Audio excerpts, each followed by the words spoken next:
Okay, good day everyone. So our lesson for today is called, lesson 2 or lesson 3 is standardizing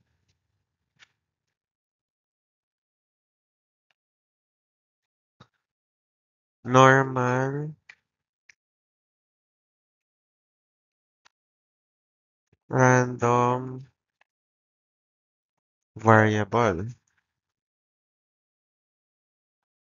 So, kung napanood nyo kahapon yung video natin, yung ginawa ko or sinend ko dun sa GC na video, no? Ito yung continuation niya. So, definition of standard normal random variable. Sabi dito, normal random variable is normally distributed random variable with mean is equal to 0. Lagi nyo tatandaan yan. Mean of 0. And standard deviation ay 1. It is the key concept in statistics and is used for various calculations and analysis. So, laging tatandaan kapag standard, no, normal distribution, standard normal random variable, ang mean niyan or average ay laging 0. Ang standard deviation ay palaging 1. Ayan, lagi yung tatandaan na yan yung standard. Hello, hello, hello, hello. So, ito yung properties of standard normal random variable. Actually, 5 to, di ba? Kung napanood nyo or nakinig kayo dun sa mga last discussions natin, 5 yung properties ng standard normal distribution. So, ang nilagay ko lang dito, 3 muna kasi yun yung ginagamit natin palagi. Yung una, symmetrical distribution. So, alam naman natin yan na dapat ang normal curve ay laging symmetrical. Ang mga distribution ay palaging symmetrical. Next is yung z-scores. Kung nanood kayo sa last video natin, napanood or nalaman nyo yung ibig sabihin ng mga z-scores. And also, area under the curve is always 1. No? 1 yung laging probability or area na under the curve. Okay, so formula for standardizing a normal random variable. Bakit natin kailangan i-standard yung mga variable natin, no? Kasi sabi, 'di ba sa definition, kailangan ang mean natin ay equal to 0, tapos ang standard deviation natin ay equal to 1. So, para maging ganun siya, kailangan natin sundin itong formula. So, ang formula natin is z is equal to x minus mu over sigma. Ayan. So, ang x natin is yung given na data or score, no? Yung given. Tapos, ang mean natin ay yung average. Mu ay yung average or yung mean. And yung standard deviation naman natin, or ang sigma na symbol, sigma yung tawag standard deviation. Ayan. So, yan yung mga nasa formula lang natin na kailangan nating tandaan. Tatlo lang, di ba? Madali lang yan.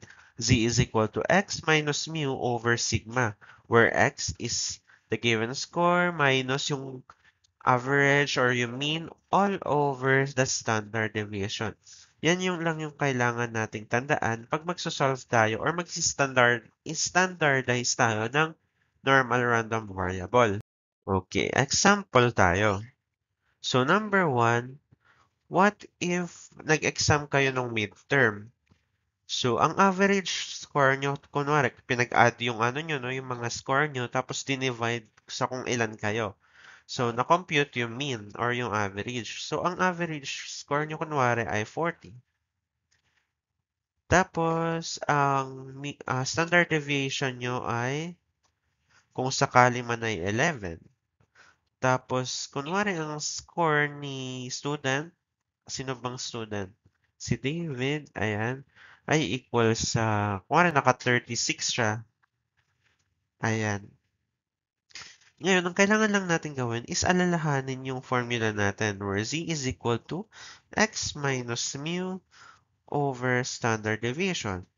O, substitute lang natin. So, si z daw ay equal to, ano yung x natin? 36 minus 40 na mean natin over standard deviation na 11. So, solve lang natin. 36 minus 40, negative 4 over 11. Ngayon, ang kailangan natin gawin is yung decimal form. So, negative 4 over 11, use your calculator po. So, meron tayong negative 0.363636 or kapag ni-round off natin, we have negative 0.36. So, ganun lang kumuha ng z. Substitute nyo lang tapos isolve nyo. Okay, isa pang example. So, meron tayong dito na ang x daw ay 27.4. Then, meron tayong mu na 38.8. And ano pa wala? Standard deviation ay 11.4. O, substitute lang natin yung mga values natin sa formula. So, yung x natin ay 27.4 minus yung mean natin na 38.8 over yung standard deviation natin na 11.4. So, i-minus lang natin using your calculator, 27.4 minus 38.8. Okay. Negative 11.4 over 11.4. Ayan.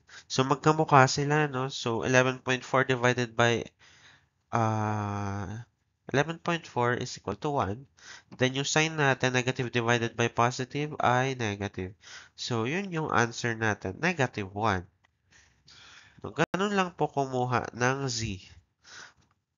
So, anong application ng lesson na to?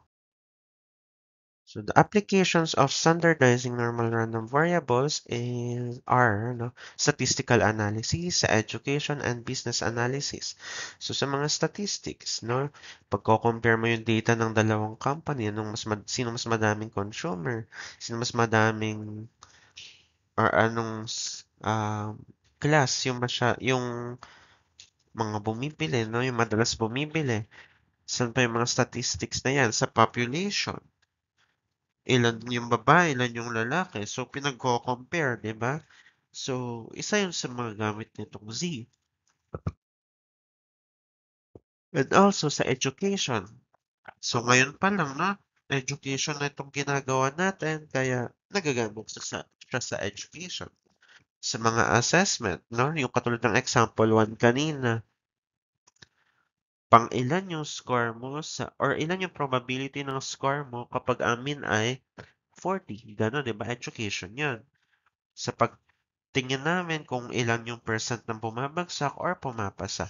So, nagagamit to. Itong lesson na to. And also, business analysis.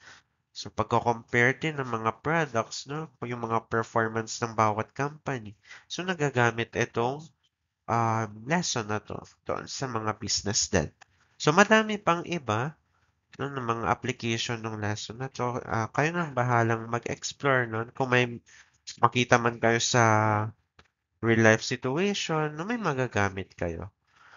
So, lagi niyong tatandaan, ang formula natin ay z is equal to x minus mu over standard deviation. Tapos, sa substitute lang, then, isosolve at ilalagay sa decimal form.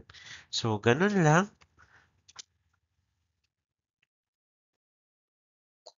So, ganun na lang po. That's everything. No, thank you for listening. Mag-aral ng mga puti para buhay ay bumuti. Okay, goodbye class.